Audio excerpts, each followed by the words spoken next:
Hello and welcome to Denslet, a channel for intelligent and curious people like you who are searching for human sexuality in the age of artificial intelligence. And in this channel, we usually try to find the best possible answer to a question that haunts us. Uh, we maybe for centuries, maybe for some time, and usually we try to find the best possible answer to that question. So today's question is how a robot predicts its future movement during any physically intimate act. Everyone loves prediction, isn't it? So, but how it happens, how the same things take place for our robot partner? Okay, we'll try to find the best possible answer to this question, and we'll try to explain how it happens. But before that, let me tell you one thing. If you have not subscribed yet, please subscribe. It means a lot to me. And if you have already subscribed, tons of thanks. I hope in the future I'll get that support. And finally, although I talk about human sexuality, human sexual behaviors, psychological behaviors, and of course sometimes sex robots, but there is no vulgarity in this channel, and I don't promote any kind of vulgarity through this channel. So please keep it in your mind that we usually talk about scientific facts and technical details of artificial intelligence, science, popular science, human psychology, and of course technology behind our robot partners every kind of movement. So let's come back to our topic. Our robot partner predicts its future movement during any physically intimate act. It can do that using the predictive control. I have not discussed it before. Although I talked about many things like many other complex systems, like with many degrees of freedom, etc. I have talked about it in my previous videos, but I have not discussed yet the predictive control. What is predictive control? Predictive control systems, it's a system. Okay, it's a system in robotics. This system uses models of the robot and its environment to predict how the robot will move in the future. Okay. And we decide our future movements based on what? Based on our past experiences, isn't it?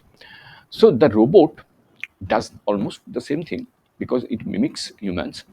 The computer or the controller, which is designed and controlled by the computer, robot's computer, the controller, predictive controller, can then plan and execute actions to keep the robot balanced, which is very important in any kind of physically intimate act. Because in any kind of physically intimate act, balance is the most important thing.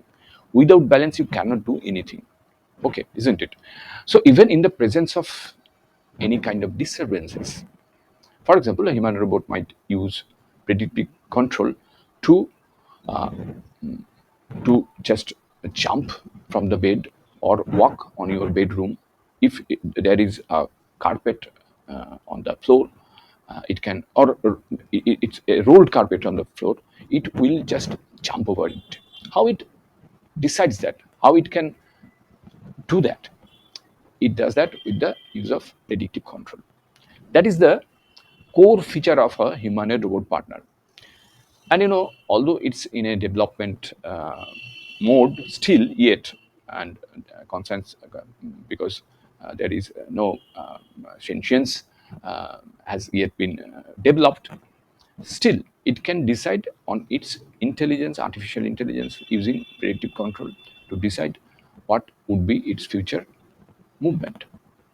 Besides, there are some other things that also helps, like feedback control also helps, because feedback control systems are basically sensors. And from in a robot from head to toe, there are multiple sensors, lot of sensors, and from those sensors it gets the data, it gets the feedback.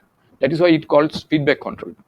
It gets the feedback from its sensors, right? Then it processes those data, keep them, store them in its database, and while keeping those data, they can learn from those data. Just like past experiences, we store our past experiences in our brain, and we learn from those past experiences and predict or do something based on that past experience. It happens the same way. It happens the same way. So the sensors, what happens? Sensors using those sensors, it monitors the robot state and make adjustments to its actuators to keep it balanced.